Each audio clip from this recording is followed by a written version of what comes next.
আসসালামু আলাইকুম। ষান্মাসিক সামষ্টিক মূল্যায়নে 2024 সালে নবম শ্রেণীর জীবন ও জীবিকার ফাইনাল সাজেশন নিয়ে আসছি। দেখো তোমরা প্রিয় শিক্ষার্থীরা, এখানে একটি উদ্ভাবনীমূলক ব্যবসায়িক বিনিয়োগের পরিকল্পনা প্রণয়নের নির্দেশনা রয়েছে। নির্দেশনা অনুযায়ী প্রত্যেককে একটি পরিকল্পনা তৈরি করে জমা দিতে হবে।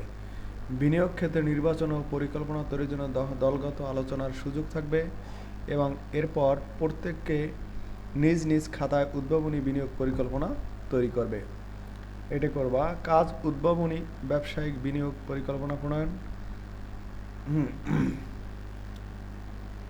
এটা ডাবল করে লেখা হয়ে গেছে। এটার মধ্যে কি বলা হয়েছে দেখো, চতুর্থ বিপ্লবের এই যুগে আমাদের জীবনযাত্রার প্রতিদিন যুক্ত হচ্ছে নতুন নতুন প্রযুক্তি, যা দ্রুত বদলে দিচ্ছে আমাদের চাহিদার ধরন। ভবিষ্যতে সম্ভাব্য প্রযুক্তির ব্যাপক প্রভাব পড়তে শুরু করেছে সকল কর্মক্ষেত্রে এ বাজারে। ফলে টিকে থাকার প্রয়োজন জরুরি হয়ে পড়েছে সৃজনশীল ও উদ্ভাবনীমূলক ব্যবসায়িক ভাবনা। এই প্রেক্ষাপট বিবেচনায় রেখে নিজ পরিবারের জন্য একটি উদ্ভাবনীমূলক ব্যবসায়িক বিনিয়োগের ক্ষেত্রে বেছে নাও। এরপর উক্ত ব্যবসায়িক বিনিয়োগের জন্য ধাপ গ থেকে নিয়ে দলে আলোচনা করে নিজ নিজ খাতায় প্রয়োজনীয় নোট রাখো। এর ভিত্তিতে এবার এককভাবে নিজ পরিবারের জন্য একটি উদ্ভাবনী ব্যবসায়িক পরিকল্পনার জন্য তৈরি করো। তবে উক্ত ব্যবসায় বিনিয়োগ ও পরিকল্পনা নতুন প্রযুক্তিগত সুবিধার সমন্বয় ও ব্যবহার যেন থাকে তা নিশ্চিত করতে হবে। উদ্ভাবনী ব্যবসায়িক বিনিয়োগের পরিকল্পনা তৈরি করার জন্য নিচের ধাপগুলি অনুসরণ করতে হবে। প্রথমাংশ, পরিবারের জন্য ব্যবসায় নির্বাচন। এখানে আছে একটা নির্বাচন হবে না। ধাপ ক, পারিবারিক আর্থিক পরিস্থিতি বিশ্লেষণ। প্রথমে পারিবারিক আয়ের সর্বোত্তম ব্যবহার বিবেচনা করে একটি পারিবারিক বাজেট তৈরি করতে হবে, যা বিকালের ক্লাসেও আমি তোমাদেরকে দেখাইছি, সেই অনুযায়ী করার চেষ্টা করবে। এরপর পারিবারিক আর্থিক অপচয় রোধে কী পদক্ষেপ গ্রহণ করা যেতে পারে তা উল্লেখ করতে হবে। এরপর সময়, সুযোগ ও নিজের সক্ষমতা অনুযায়ী অর্থ সংশ্লিষ্ট যেসব কাজের দায়িত্ব গ্রহণ করেছ সেগুলো তালিকা তৈরি করতে হবে। খ, ধাপ খ, ব্যবসার ধরন নির্বাচন। দ্বিতীয় অংশ, ব্যবসায়িক পরিকল্পনা।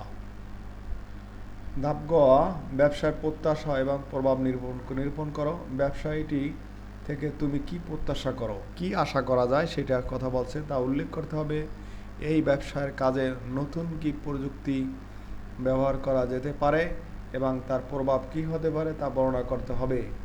এই ব্যবসাটি টেকসই এবং উদ্ভাবনীমূলক কিনা, তা যদি তাই হয় তাহলে কেন টেকসই এবং উদ্ভাবনীমূলক মনে করছো, সপক্ষে যুক্তি দেখাতে হবে। প্রাকৃতিক ও সামাজিক পরিবেশগত পরিবর্তনে এই ব্যবসার প্রভাব কেমন হতে পারে তা বর্ণনা করতে হবে। ধাপ ঘ, ব্যবসাটির জন্য আর্থিক বিশ্লেষণ। সম্ভাব্য ব্যবসার জন্য মূলত কত লাগতে পারে, কিভাবে উক্ত মূলধন সংগ্রহ করা সম্ভব তা উল্লেখ করতে হবে। ব্যবসার সম্ভাব্য আয় ব্যয় মুনাফা নির্ধারণ করতে হবে। ধাপ বিপণন আইডিয়া ও গ্রাহক সেবা, মানে বিপণন করব, কিভাবে মার্কেটিং করব, অর্থাৎ এই নিয়ে গ্রাহক সেবা কিভাবে পাবো এবং তাদেরকে কিভাবে সার্ভিস দেবো সেই বিষয়ে এখানে আলোচনা করা হয়েছে। উৎপাদিত পণ্য বা বিক্রয়ের জন্য কি কি কৌশল অবলম্বন করা হবে, বিশেষ কোনো বিপণন আইডিয়া থাকলে সেটি উল্লেখ করতে হবে। গ্রাহকের জন্য কী ধরনের সুবিধা নিশ্চিত করার পরিকল্পনা রয়েছে তা উল্লেখ করতে হবে। গ্রাহকের সম্ভাব্য প্রতিক্রিয়া মোকাবিলা করার জন্য বিশেষ কোনো কৌশল থাকলে সেটিও উল্লেখ করতে হবে। গ্রাহক সেবার সাথে জড়িত নতুন কোনো প্রযুক্তির সহায়তা নেওয়া সম্ভব কিনা, সেক্ষেত্রে কী ধরনের সুবিধা এবং কিভাবে তা নেওয়া যেতে পারে তা বর্ণনা করতে হবে। এই পর্যন্তই।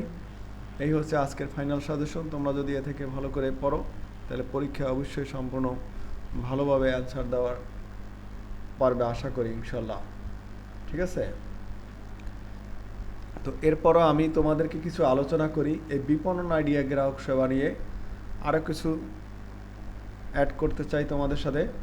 এই বিপণন আইডিয়া হচ্ছে মার্কেটিং, কিভাবে গ্রাহক সেবা তুমি সার্ভিস ভালো দিতে পারো সেই নিয়ে দেখবা। ব্যবসার জন্য আর্থিক বিশ্লেষণ করবা, আর্থিক বিশ্লেষণটা করবে কি সম্ভাব্যর জন্য মূলধন কত লাগতে পারে, কিভাবে লাগতে পারে, বিকেল একটা যে ক্লাসটা আমি ছাড়ছি সেই ক্লাসটার মধ্যে সম্পূর্ণ আছে।